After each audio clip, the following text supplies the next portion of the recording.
Some scholars call the two types of Tawheed, Tawheed al-Ma'rifa wal-Ithbat, which is the Tawheed of knowing and affirming, referring to Tawheed al-Rububiyyah, and Tawheed al-Qasd wal-Talab, referring to Tawheed al-Uluhiyyah, meaning what is required upon us. Others use simpler terms and say that Tawheed al-Rububiyyah is a Tawheed al-Ilmi, which is the Tawheed of knowledge, and Uluhiyyah is the Tawheed al-Amali, which is the Tawheed of implementation. Whichever definition the scholars give, the meanings are similar.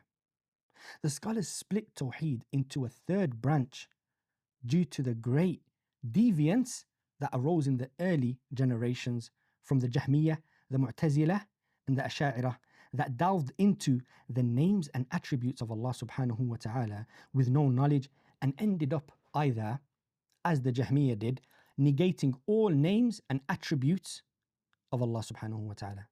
Or the Mu'tazilah, they negated all the attributes but affirmed all the names.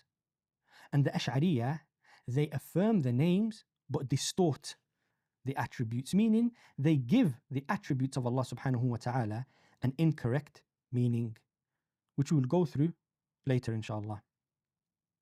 The scholars gave Tawheed of the names and attributes of Allah subhanahu wa ta'ala its own branch, not just to counter their filthy doctrines, but because this subject is about Allah subhanahu wa ta'ala.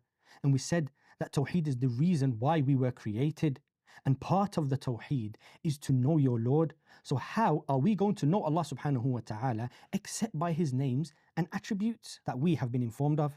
Also, why this issue has its own branch is due to the sheer amount of misguidance that was spread in the Muslim lands, when people using their defected intellect in this topic thought that they were doing right, but they were doing mass harm. So the scholars really focused in on the names and attributes of Allah subhanahu wa ta'ala to bring the masses back to the truth after such great confusion. Those that say, no, Tawheed is only two types, Uluhiyyah and Rububiyyah, we say no problem, that's fine. But the studies of the names and attributes of Allah subhanahu wa ta'ala are included in the Rububiyyah, as the author mentioned. The proof for all the types of Tawheed are plastered all over the Quran and the Sunnah. There is not one page of the Quran except that it talks about Tawheed. An example of Rububiyyah, as mentioned in chapter 65, it is Allah who has created 7 heavens and the earth, the likes of them. His command descends amongst them, so you may know that Allah is over all things competent and that Allah has encompassed all things in knowledge. So here Allah subhanahu wa ta'ala is informing us of matters about His Lordship, and we said Tawheed of information is Tawheed al-Rububiyyah. As for what is required upon us, which is Tawheed al-Uluhiyyah, Allah subhanahu wa ta'ala says, وَمَا خَلَقْتُ الْجِنَّ وَالْإِنسَ إِلَّا لِيَعْبُدُونَ. And I did not create the jinn and mankind except to worship me.